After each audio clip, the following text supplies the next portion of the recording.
నరేష్ కుమార్ గారు, ఏంటి బీఆర్ఎస్కు పూర్వ వైభవం వచ్చేటటువంటి ఛాన్సెస్ ఎంతవరకు ఉన్నాయి?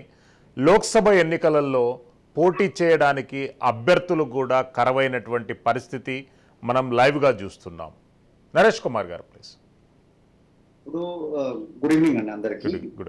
ఇక్కడ ఒక విషయం ఏంటంటే, జనరల్ గానే ఇప్పుడున్నటువంటి పవర్ పాలిటిక్స్ లో ఎవరు కూడా వేడి చేసే పరిస్థితి లేదు. ఇది మా పార్టీ మీ పార్టీ అని కాదు, ఎవరి పార్టీ అయినా సరే మేము అధికారంలోకి వచ్చినప్పుడు మా పార్టీలకి ఏ రకంగా వచ్చారో, ఇప్పుడు కాంగ్రెస్ పార్టీకి అధికారంలోకి వచ్చిన తర్వాత కాంగ్రెస్ పార్టీకి అదే రకంగా వచ్చారు.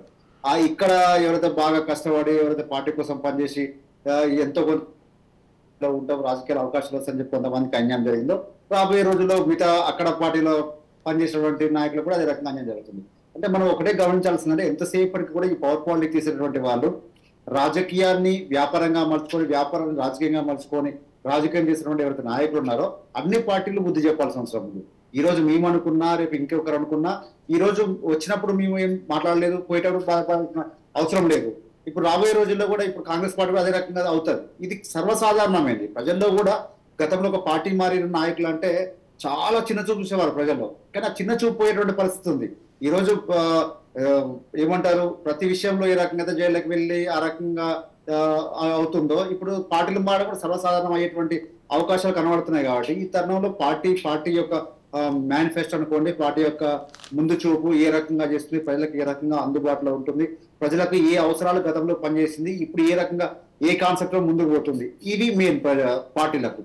ఆ రకంగా బీఆర్ఎస్ పార్టీ ఈ రోజు గతంలో ఏ రకంగా అయితే తెలంగాణ ప్రజల సంక్షేమం కోసం ఏది ఏమైనప్పటికీ కూడా ఎన్ని పార్టీలు అటు వచ్చినా, ఎంతమంది నాయకులు బెదిరింపులు పాల్పడినా, ఎంతమంది నాయకులు పార్టీలనే ఖతం చేయాలని చూసినా, పార్టీలని మొత్తం కొలాబ్ చేసి అక్కడ పార్టీలో ఎవరు ఉండొద్దని చెప్పి గతంలో ఎంతమంది నాయకులు ప్రయత్నం చేసినా, నిలబడి కలబడి కేంద్ర ప్రభుత్వంతో కలబడి ఈరోజు తెలంగాణ రాష్ట్రం సాధించుకున్నాం. ఈరోజు నెంబర్ 1 పొజిషన్ లో పెట్టుకున్నాం. సత్యం గారు చెప్పింది 100% వాస్తవం. వాళ్ళు గెలిచింది ఆ పార్టీ మీద నమ్మకంతోనో, ఆ పార్టీ మీద ఏదో ఎక్స్పెక్టేషన్ తో గెలవలే. వారు ఇచ్చిన హామీలు ఒక భాగం అయితే, ఇక్కడ ఉన్నటువంటి వారు 10 సంవత్సరాలు 2 టర్మ్ చేసేసరికి ఇక్కడ ప్రతి వారు కూడా గోబల్స్ ప్రచారం లెక్క ప్రతిదానం చేసి చిన్నదాన్ని పెద్దగా చూపించే ప్రయత్నం చేయడం వల్ల కొంత ఆందోళన ప్రజల నుండి కొంత మార్పు కోరుకున్నట్టు మనకు కనబడతా ఉంది తప్ప, కేటీఆర్ గారి విన్నో, కేసీఆర్ గారి విన్నో, లేకపోతే వీరు రాజకీయాలు రావడము ఇది నెగిటివ్ వస్తలే కానే కాదు. ఎందుకు ఆ మాట మాట్లాడుతూ ఉన్నామంటే, ఒక నాయకుడు తన కొడుకుని ప్రమోట్ చేయాలంటే 1 ఎలక్షన్ చేయగలుగుతారు, 2 ఎలక్షన్ చేయగలుగుతారు.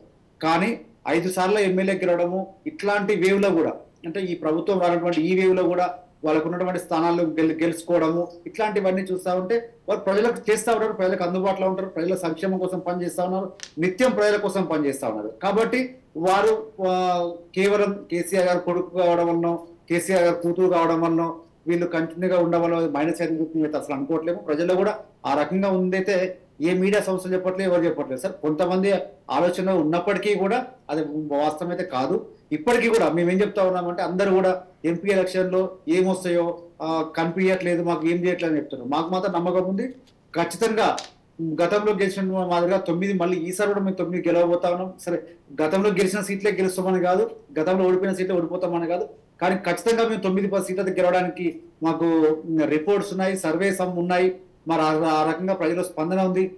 ఆనాడు 2023 ఎలక్షన్లకు ఈ 100 రోజుల గ్యాప్ లో ఏ రకంగా అయితే ప్రజల్లో మిశ్రమ స్పందన కనిపించి కొంత నెగిటివ్ వాతావరణం కనిపించిందో, ఈ 100 days లో వస్తున్నా కొద్దీ, ఎలక్షన్ దగ్గరికి వస్తున్నా కొద్దీ నాయకులు పోతున్నారు తప్ప కార్యకర్తలు మనోబలం పెరుగుతా ఉంది. ఇంకా ప్రజల్లో అయ్యో కేసీఆర్ గారు ఉంటే బాగుంటుందేమో, కేసీఆర్ గారు ఉంటే ఈ రకంగా రైతుల పరిస్థితి ఉండేది కాదేమో. ఎంతసేపటికి కూడా ఈరోజు రాజకీయాలు, నేను గవర్నమెంట్ లో దిగిపోతా ఉన్నాను, నన్ను కూడా కొట్టే ప్రయత్నం చేస్తా ఉన్నారు, వాళ్ళు ప్రయత్నం చేస్తా ఉన్నారు, కాబట్టి నేను వాళ్ళ ఎమ్మెల్యేలను తీసుకుంటాను అని చెప్పి చేసే ప్రయత్నాలు చేస్తా ఉన్నారు. కాబట్టి కానీ తెలంగాణ రాష్ట్రంలో ఉన్నటువంటి రైతు కష్టాల గురించి ఎవరు మాట్లాడలేరు. ఏ మంత్రి సమీక్షలు చేయట్లేరు, ఏ ముఖ్యమంత్రి సమీక్షలు చేయట్లేరు, వారికి నష్టపరిహారం ఎంత ఇవ్వాలని దాని మీద సమీక్షలు చేయట్లేరు, వారికి ఆదుకోవాలన్న విషయంలో పడట్లేరు. కేంద్రం దగ్గర వాళ్ళు పంపించి కేంద్రం నుంచి కూడా డిఆర్ఎస్ నిధులు కూడా, అట్లాంటి నిధులు కూడా తీసుకురావాల్సిన అవసరం ఉంది. వాటి మీద స్పందన లేకుండా పోయింది. ఇవన్నిటికీ కారణం ఏంటంటే, వాళ్ళ రాజకీయ శక్తులను, రాజకీయ అధికారాన్ని కాపాడుకునే ప్రయత్నంలో ఉన్నారు తప్ప ఏ ప్రజలకు ఇది చేయాలని చెప్పి ఆలోచన లేరు. ఎమ్మెల్యే ఎలక్షన్లు అయిపోయినాయి, వాళ్ళు అధికారంలోకి వచ్చారు. ఇప్పుడు మళ్ళీ వాళ్ళకున్న టాస్క్ ఏంది? ఈ రోజు వారి నాయకుడిని ప్రధానమంత్రి చేయాలంటే నేను ఎక్కువ స్థానాలు చేసి చూపించాలి, లేకపోతే మళ్ళీ ప్రభుత్వం మీద నెగిటివ్ వచ్చే అవకాశం ఉంది, లేదంటే ప్రజలు ఒకసారి మళ్ళీ పడిపోయిందంటే మా ప్రభుత్వానికి కొంత ముప్పు వాటిల్లో అవకాశం ఉందని చెప్పి వారు అనుకొని వారు భయపడి ఈరోజు ప్రజల మీద రుద్ది, నాయకుల మీద రుద్ది, ఇవన్నీ చేసి పక్కపాట్ల మీద రుద్ది ఎంతసేపటికి కూడా బీఆర్ఎస్ పార్టీ నుంచో లేకపోతే వేరే పార్టీ నుంచో తీసుకోవాలి, ఎమ్మెల్యేలు తీసుకోవాలనే ఒక కుట్ర వాతావరణం చేస్తా ఉన్నారు తప్ప నిజానికి ప్రజల మీద అవగాహన చిత్తశుద్ధి ఉంటే, ప్రజలకు చేయాలని ఒక చిత్తశుద్ధి ఉంటే ఖచ్చితంగా ఈరోజు ప్రజలకు సమస్యను ఈరోజు కళ్ళల్లో ఓట్లు కొనుగోలు కేంద్రాలు పెడతా ఉన్నారు. మరి బోనస్ మీద ఈ రోజు వరకు స్పందించలేదు. బోనస్ ప్రకటిస్తా అన్నారు. ఈ బోనస్ ప్రకటించడానికి ఏ సర్వే చేయాల్సిన అవసరం లేదు. గతంలో మేము అడిగినాం, మీరు ఎందుకు 100 రోజులు హామీలు నిలబెట్టుకోలేకపోతా ఉన్నారంటే, మేము హామీ నిలబెట్టాలంటే మేము చాలా అప్లికేషన్ ఫామ్ పెట్టినాం, అప్లికేషన్ ఫామ్ వెరిఫై చేయాలి, అప్లికేషన్ ఫామ్ ఎంట్రీస్ చేయాలి, ఇవన్నీ అవసరం ఉంటాయి. కానీ ఈ ఏదైతే పంట కొనుగోలు విషయానికి వస్తే మాత్రమే ఏ అప్లికేషన్ అవసరం లేదు, ఏ ఆధార్ వెరిఫికేషన్ అవసరం లేదు, ఏ కేవైసీ అప్డేషన్ అవసరం లేదు. ఒక క్వింటాల్కు 500 ఏదైతే పెంచుతా అన్నారో, మీరు ఇచ్చిన హామీ ఏదైతే ఉందో అది నిలబెట్టుకోవాలని చెప్పి మేము అడుగుతా ఉన్నాం, ప్రశ్నిస్తా ఉన్నాం, నిలదీస్తా ఉన్నాం. ఒకవేళ మీరు నిలబడకపోతే, ఆ మాట నిలబడకపోతే వేల మంది రైతులతో మేము అవసరమైతే దేనికైనా సిద్ధంగా ఉంటామని గతంలో కేసీఆర్ గారు చెప్పారు, కేటీఆర్ గారు చెప్పారు. వాటి మాటకు నిలబడి మేమందరూ కూడా మా నాయకత్వం కూడా ప్రజల పక్షాన పోరాడతాం, రైతుల పక్షాన పోరాడతాం. ఏ రైతు కన్నీటిలో నీళ్ళు రావద్దు అనుకున్నామో, ఏ రైతులు బోర్లు వేసి బేజారు కావద్దు అనుకున్నామో, ఆ రైతులు ఈ రోజు బోర్ల ద్వారా బేజారైతా ఉన్నారు. ఏ ట్యాంకర్లు బంద్ కావాలని మనం అనుకున్నామో, ఏ ఇన్వర్టర్లు కావాలనుకున్నామో, మళ్ళీ కాంగ్రెస్ ప్రభుత్వంలో మళ్ళీ అదే ఇన్వర్టర్ల పాలన వస్తా ఉంది, అదే ట్యాంకర్ల పాలన వస్తా ఉంది. కనీసం ఒకవేళ నిజంగా మనకి ఏదైనా కరువు వచ్చిన పరిస్థితి అనుకుందాము, ఒకవేళ అట్లయితే ప్రజలకు ట్యాంకర్లు కొనుగోలు కాకుండా ప్రభుత్వమే సప్లై చేసే విధంగా ప్రయత్నం చేయండి.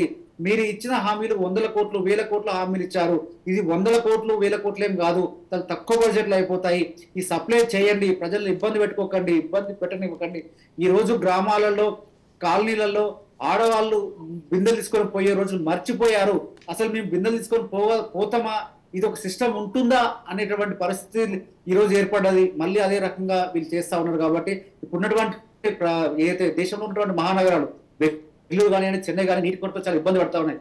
అట్లాంటి కొరత మనకు రావద్దు అని చెప్పేసి ఈ షామీర్పేట రిజర్వాయర్ కానివ్వండి, రాజకోట రిజర్వాయర్ కానివ్వండి, ఇట్లా మనం ముందు జాగ్రత్తతోనే ఉన్నటువంటి కాళేశ్వరం ప్రాజెక్ట్ ద్వారా ఎత్తిపోతల ద్వారా నీటి ఆహర్తిని తీరడం కోసం ఈ రోజు మనం ఏవైతే ముందస్తు ప్రణాళిక చేసుకున్నామో, కేసీఆర్ గారి నిర్ణయం ఈ రోజు ప్రజలకు అర్థమవుతా ఉంది.